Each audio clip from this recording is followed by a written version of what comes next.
What should you do with a lump sum? All right, hopefully this works. I got a new mic. Did I already do a video down here? With a PVC pipe of knowledge. I just occurred to me, I got freaking stupid Chris Barfield's financial shirt. Chris Barfield Financial. Guy thinks he's all that in a bag of chips. Yeah, he's only a bag of stale freaking Doritos. We don't like stale Doritos here at Heritage Wealth Planning. So take that, Chris Barfield. Psh, look at that, PVC. Does Chris Barfield have a PVC pipe of knowledge? No. Anyway, so I recently got a lump sum. We did a refinance to help my two kids, to pay for my two kids' education. All right, so we got two basically through school. All right, Maddie and Chloe both went to state schools here in Georgia, and if you maintain a certain GPA, tuition is free. So Maddie got a master's degree at Georgia Tech in computer science, free tuition, and Chloe's about ready to graduate next year with a degree in economics at the University of Georgia, free tuition. But there's still room and board, all right? So it still costs money. If you go to Georgia Tech, because you're in Midtown Atlanta, it's more expensive than the University of Georgia in Athens, all right, for room and board. My son, Kevin, is at Auburn, all right? He was denied getting a UGA because of, him being this and having something between his legs, if you know what I'm saying. And as such, he got denied. So at the end of the day, he did get some pretty good money to go to Auburn, but it's a little bit more expensive than if he would have gone in-state. So, we don't want our kids to graduate with debt. That's priority number one for us, all right? We don't. And so what we're doing is initially I was paying cash flow. I paid cash flow for Chloe and Maddie through for the room and board, but I need to start putting some more money away. So I said for Kevin, we're gonna basically take on debt.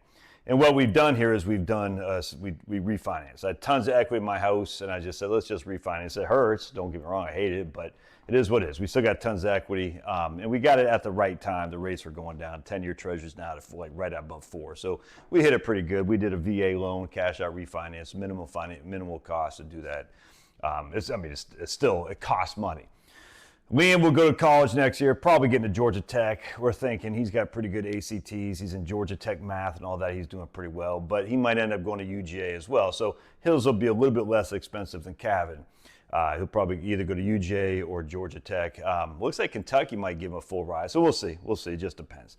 Either way, we know for a fact we're going to probably need for Kevin about $100,000 over the next 4 years. For Liam, probably 50. So we refinance. We got $150,000 out to refinance.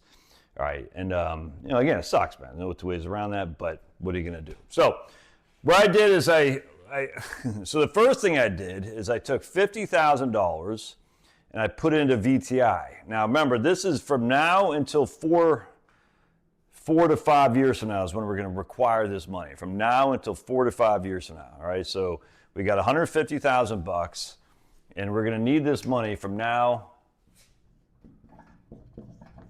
until 4 or 5 years. All right, so 4 to 5 years for me is still a long-term investor. So the first thing I did is I put $50,000 roughly into VTI. All right, and of course I did it just the other day. So I bought 101 shares at $330.64. It cost $49,427. Of course, now it's worth $321.80, so I'm down to $48,591. But this is my 4 to 5 year bucket. All right, 5-year bucket. I should have put a weight on there and make it so it doesn't go back and forth. So I'm like, whatever, man. I don't expect to use that for 4 to 5 years. So hopefully the market will fall. If it falls completely, it'll come back. We'll see. I think it's worth the risk for that because it's my 4 to 5 year bucket. So that's $50,000 there. So I got $100,000 left. All right, I put $50,000. Right now, I'm putting $50,000 into my Schwab. I just did this today. Schwab money market. All right, which is getting, we'll just say 4%. So I'm getting $50,000 there in my Schwab money market. So I'm basically doing this in 3 buckets. $50,000 VTI, $50,000 Schwab money market at 4%. You could do short, midterm CDs, 2 to 3 year CDs, because I'm not going to need that money for 2 to 3 years. So this is my 2 to 3 year bucket. 2 to 3 year bucket. Does that make sense? So we got 2 to 3, 4 to 5. And then the other $50,000, I'm just putting my USAA high yield savings account. And it's not paying 4%. I think it's only paying 2.5 to 3. We'll just say 2.5%. So I got 3 buckets of money. Now, this could be a horrible mistake, that $50,000 could go down 57% a la 2007, 8, 9. I don't expect that to happen. I just don't. I mean, the economy is growing. The inflation is not that bad. But we don't know. I don't know. No one knows. But I'm willing to take this risk. I don't expect my man Roger Dodger, good guy. I like Roger Dodger. He emailed me yesterday about how the Howard Marks, I think, and some other guys saying the PE ratios are, whenever we have PE ratios this high, that usually means lower investment returns. I don't know. No one knows. I mean, we just don't know. I mean, I've heard these stories a million times a Sunday. Look, I fell for it in 2011. When I fell for it, I didn't have any money. But in 2011, I was reading, where was I? I remember reading a book by Eddie Easterling, talk about the CAPE ratios of, the only time CAPE ratios are this high was in 1929, 1999, and then again 2007 or something like that. And in 2011, the CAPE ratios were as high as they were back then. And he said markets are doomed and blah, blah, blah. I'm putting words in his mouth. He didn't actually say that. But I remember reading this book, Unprecedented Outcomes or something like that. I remember sitting in Arizona on an Easter vacation. And I'm sitting at some, place where you got just the pools, what the hell is that pool called? The wading pool thing that goes around like that? Whatever the hell that thing's called. There's a resort of some sort. Squaw Peak. I call it Squaw Peak. Ban me. But it's on Squaw Peak Parkway, Highway 51. They don't call it Squaw Peak anymore because everyone's so damn offended. But anyway, I remember reading that. I said, oh my goodness, the markets look bad because the price earnings, the CAPE ratios are too high.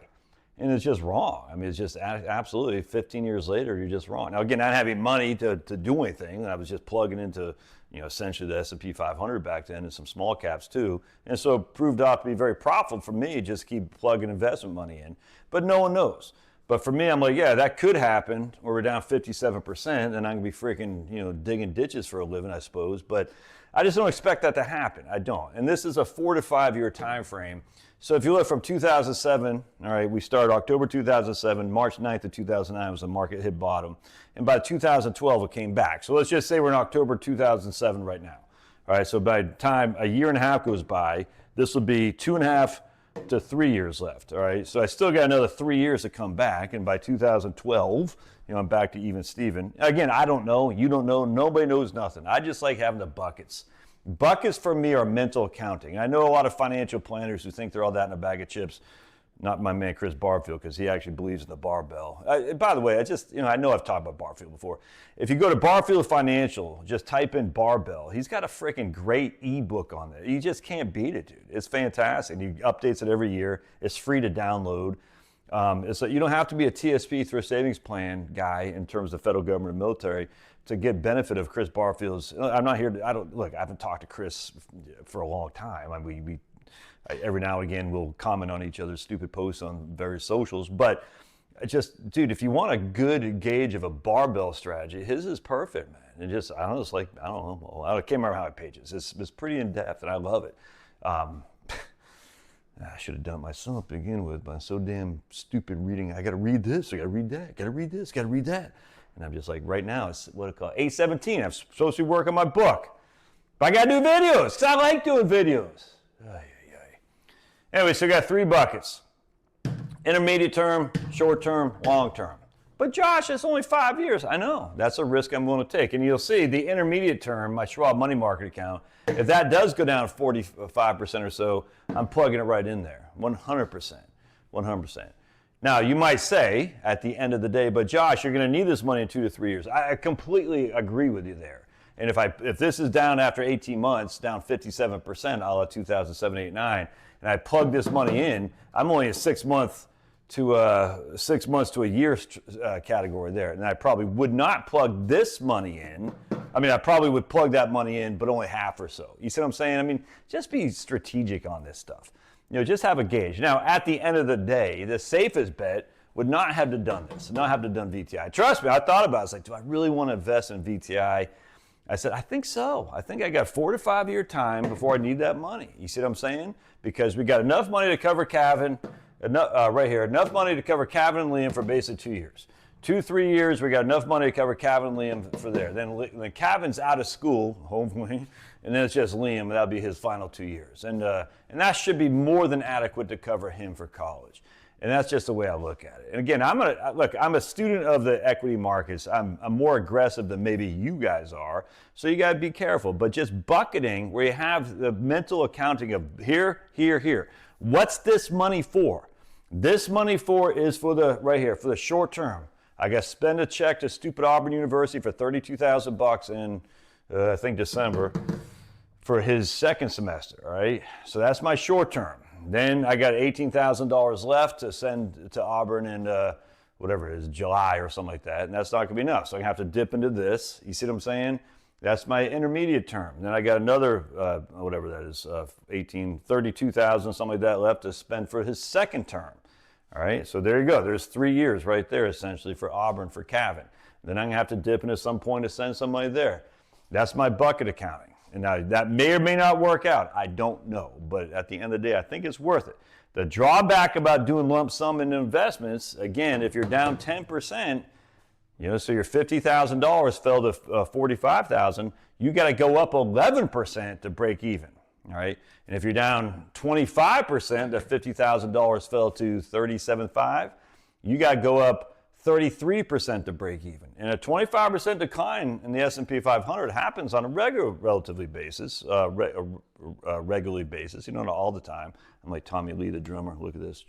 I should have been a baton person. All right. Anyway, that's what I'm doing with my lump sum of money. Now, I'd love to hear your thoughts. Smash that like button, and we'll see what you got to say. Thanks. God bless.